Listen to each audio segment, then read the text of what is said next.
Olá, boa tarde, tudo bem com você? Eu espero que você esteja bem.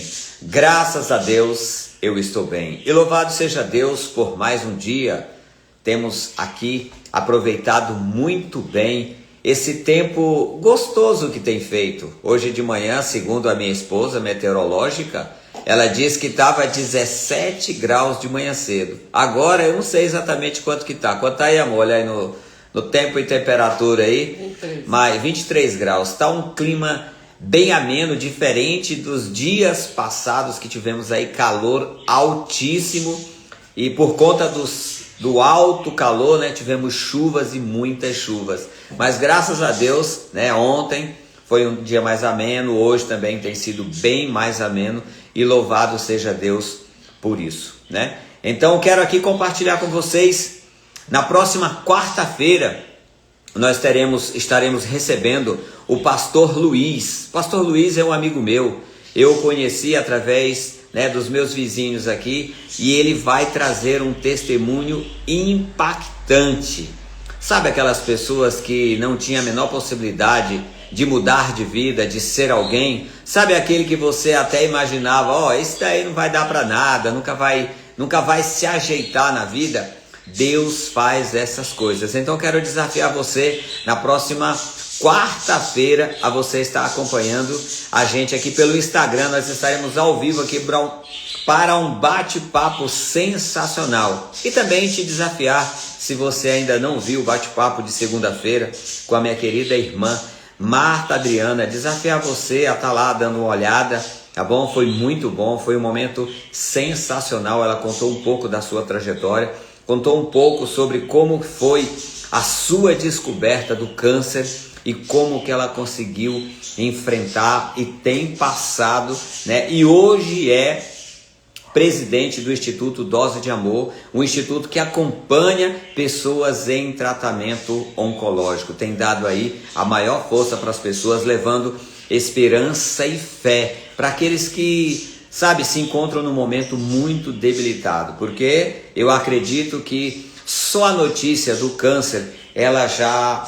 derruba qualquer um por terra, tá certo? Então esses são alguns recadinhos que eu gostaria, né, de dizer para vocês, né, da nossa próxima live na quarta-feira e da anterior, que foi segunda-feira, com a Marta Adriana. Também convidar você que ainda não nos segue aqui no Instagram, dá essa força pra gente. Nós temos o propósito de estar sempre falando da palavra de Deus, temos a missão de trazer sempre uma palavra de ânimo, uma palavra de incentivo, uma palavra de fé, uma palavra de esperança, que possa levar você a querer mudar de vida. Sabe quando a gente não tem expectativa de dias melhores? A palavra de Deus faz justamente isso. Ela nos dá uma esperança viva. Jesus Cristo, o nosso Senhor e o nosso Salvador. Como eu já falei para vocês, e esses dias eu tenho falado muito sobre isso, da minha leitura da Bíblia, rapaz, eu estou, como que eu posso dizer, em êxtase com a leitura de Segundas Crônicas. Em Segundas Crônicas eu vou falar para vocês de 4 gerações. Nós tivemos o rei Ezequias, depois teve o rei, o filho dele, o Manassés, depois nós tivemos o filho do Manassés, Amon, e depois nós tivemos Josias. É isso mesmo? Manassés, Amon e depois Josias. Olha só, Ezequias é o rei que orou e Deus deu mais 15 anos de vida para ele. No finalzinho do seu reinado, nos seus últimos anos de vida, ele ficou um pouco soberbo com toda a riqueza e com tudo aquilo que Deus lhe deu, e ele acabou sendo repreendido, e ele não quis ali voltar atrás, aceitar muito bem aquela repreensão quando o homem de Deus foi até ele. O seu filho Manassés já fez justamente ao contrário. Ele começou o seu reinado e logo no início da palavra diz assim: tinha Manassés 12 anos de idade quando começou a reinar e 51 anos reinou em Israel. Fez o que era mal aos olhos do Senhor. Manassés chegou inclusive a sacrificar um dos seus filhos no fogo, né? Algo que Deus abominava e abomina até hoje.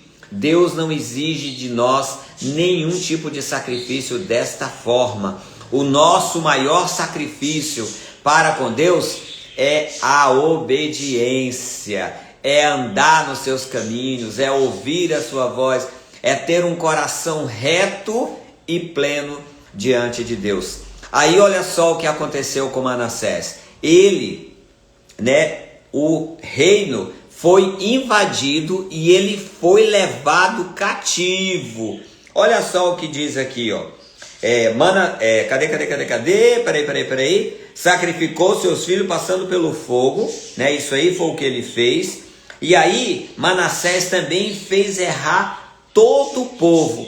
Olha só o versículo 11 do capítulo 33 diz assim: pelo que o Senhor trouxe sobre eles o comandante do exército do rei da Síria, os quais prenderam a Manassés, colocaram um gancho no seu nariz, amarraram-no com cadeias de bronze e o levaram para a Babilônia. Olha só, Manassés foi preso, um gancho no nariz e com algemas, né? As cadeias de ferro eram aquelas algemas, e ele foi preso. Mas a palavra de Deus também diz logo no versículo 12: em sua angústia clamou ao Senhor, o seu Deus, e humilhou-se perante ele. Depois que ele orou, Deus o ouviu e atendeu a sua súplica. Tornou a trazê-lo a Jerusalém, ao seu reino. Então conheceu Manassés que o Senhor era Deus. Então ele fez toda uma limpeza, tirou tudo aquilo de errado que havia em Jerusalém, inclusive no templo. Manassés foi tão errado que levantou torres, lugares aonde as pessoas eram sacrificadas e faziam seus sacrifícios dentro do templo de Deus. E olha só, esse era um pecado que Deus abominava, mas ainda assim Deus o perdoou e o trouxe de volta. Quando Manassés morreu, segunda geração, terceira geração, Amon, a palavra de Deus diz: fez o que era mal aos olhos do Senhor. Amon já era o filho de Manassés. Depois que Manassés morreu, Amon reinou em seu lugar, mas ele reinou pouco tempo, acho que mais ou menos 2 anos, olha só aqui.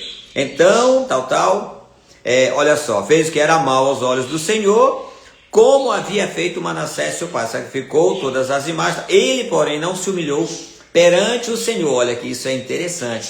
Ele, porém, não se humilhou perante o Senhor como seu pai. Pelo contrário, multiplicou os seus delitos. Aí diz aqui: conspiraram contra ele os seus oficiais e o mataram em seu palácio.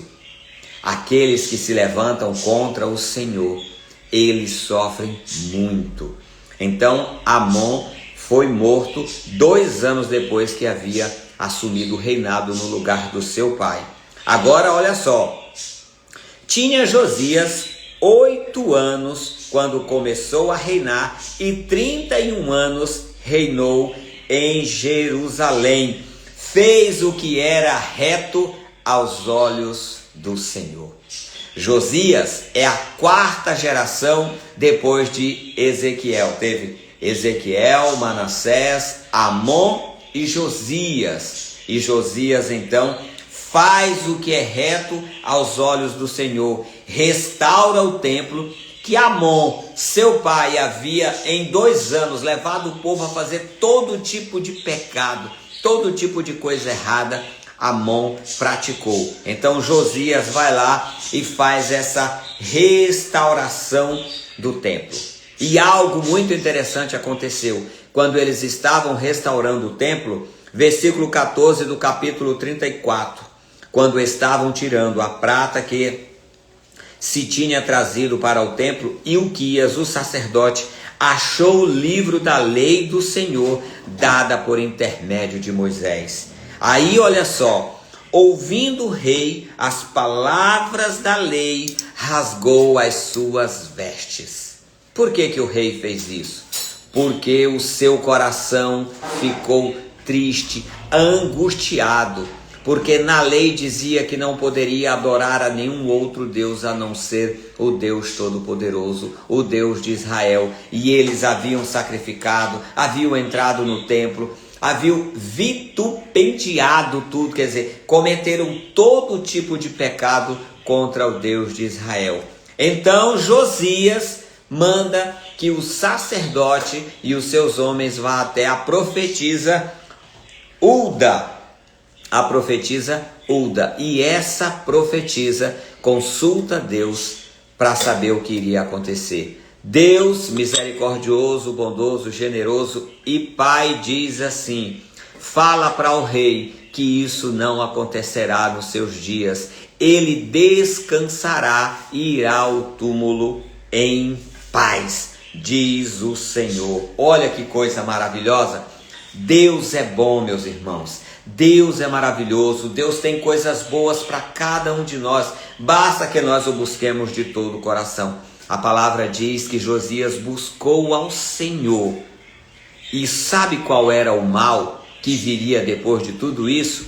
Os 70 anos de cativeiro do povo de Israel. Judá seria levado para a Babilônia e lá passaria 70 anos. Mas isso não aconteceu durante o reinado de Josias, porque Deus teve misericórdia dele. E Deus teve misericórdia dele por causa também de Ezequias, por causa de Davi. Todos estes reis eram da linhagem de Davi. Como disse o Senhor, não faltará sucessor que se assente no trono. Você precisa conhecer a história do povo de Deus. Você precisa ter um tempo de leitura com essa palavra, para ver as maravilhas, para ver as coisas boas que Deus faz. E aí você deve se perguntar: Reginaldo, não tem nada de errado? Tem sim, e uma hora dessa nós vamos falar só sobre aqueles que fizeram o que era mal aos olhos do Senhor. Mas hoje foi dia de dizer: e fez o que era reto aos olhos do Senhor. Assim foi Ezequiel, assim foi Manassés, depois que conheceu Deus, e assim foi Josias. Cada um teve o seu período de reinado e cada um buscou a Deus com interesse de coração no seu tempo. O seu tempo, meu amado irmão, meu amigo que me acompanha aqui através do nosso canal Devocionais Água da Rocha, é hoje, é agora. Então busque ao Senhor com interesse de coração e permita que Deus seja o guia da tua vida. Amém?